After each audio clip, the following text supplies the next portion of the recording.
Welcome to the What Would Terry Do video blog featuring Terry Slattery. Terry, you see this a lot where people who have high value are losing on price. What does it look like when that happens? Well, the most vivid example of it was an ultra high value competitor who lost a piece of business because they were 40% higher on price, and this was in a manufacturing, contract manufacturing environment.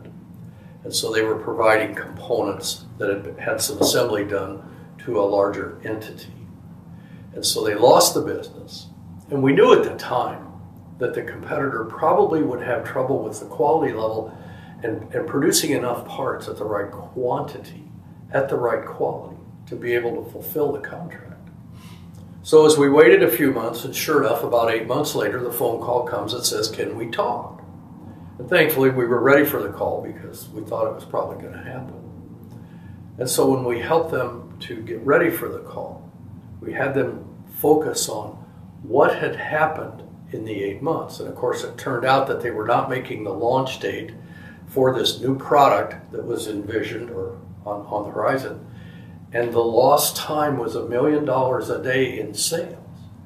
And so they had saved a few $100,000 up front on the price, but they lost millions in terms of cost, because time to market is another component of cost, and the delay will distort everything. And that's one of the biggest things we see is they don't look at the other, for lack of a better term, consequences that are associated with making a price-based decision. So to apply this to your sales, you want to set your filters so that you're aware if they're using these terms interchangeably, because they're going to go to price and try to ignore that there are any consequences associated with making this a price-based decision. You need to have what we refer to as a complete cast of characters, because remember, there are two essential members of the cast of characters in every complex sale. The first one is what we refer to as the logical customer. That means it's a logical person for a salesman to talk to if they have low price going for them, because that's all the logical customer cares about. But there's another member of the cast of characters called the emotional customer. That's the person who has the receptors for the consequences of not having your value. So in the example that I just shared with you, in order to have a complete cast of characters, you either have to be talking to both of those people, or if you're trapped at the logical customer level, you have to master the conversation of pulling the emotional customer's agenda into that conversation. So it might sound like this: what's most important to you when you're picking a supplier? Now, a logical customer is going to say price because everything else is a commodity. And if you say, what if it turns out that the lowest priced vendor that you select is actually the highest cost producer because they can't meet time to market, as was the case in the example that I cited. And so when we get into this more complex part of sales, one of the things we understand is you don't do very well if you intend to compete on value if you have an incomplete cast of characters. You've got to be talking to both of them, or at least have both agendas in every conversation.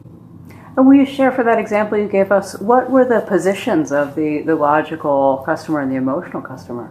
The logical customers are almost always over on the supply chain side, vendor management. They deal in commodities, and they like to think everything is a commodity.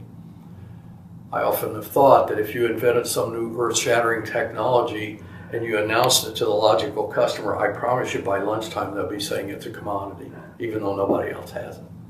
So you want to make sure you talk to them and the conversation is going to be on price, and you get to go to what if it turns out that the lowest price is actually the highest cost, right? And of course, the beautiful thing about talking to both the logical and emotional customers is the emotional customer can usually tell the logical customer what we're going to do. In the case that I just cited, there was a business unit manager who was eating the cost of delay in time to market, and quite frankly, the few $100,000 in cost of components didn't matter when compared to the true cost of taking the product to market. So there's price, and then there's cost. If I'm trapped talking about price, do I get out of it by explaining my value? Well, you're going to explain your value in terms of what it means to not have it, as opposed to just talking about the value. Because the value will tend to be a concept that you believe in wholeheartedly, but the other side doesn't necessarily share it. And so you have to go through a lot of translation if you're talking about what your value really means. But if you cut to the net, and if you just say, well, what if it turns out that there's a difference in time to market depending on who you pick? Now see, we cut through all that value stuff and we're focusing on who would care the most about time to market. And of course, the logical customer hates that discussion because you've just trashed their commoditization model. But as soon as you include the consequences to the emotional customer, whether they're in the room or not, it tends to make the conversation a little wider than the logical customer would prefer, and it's easier then to alter a decision process when you do that.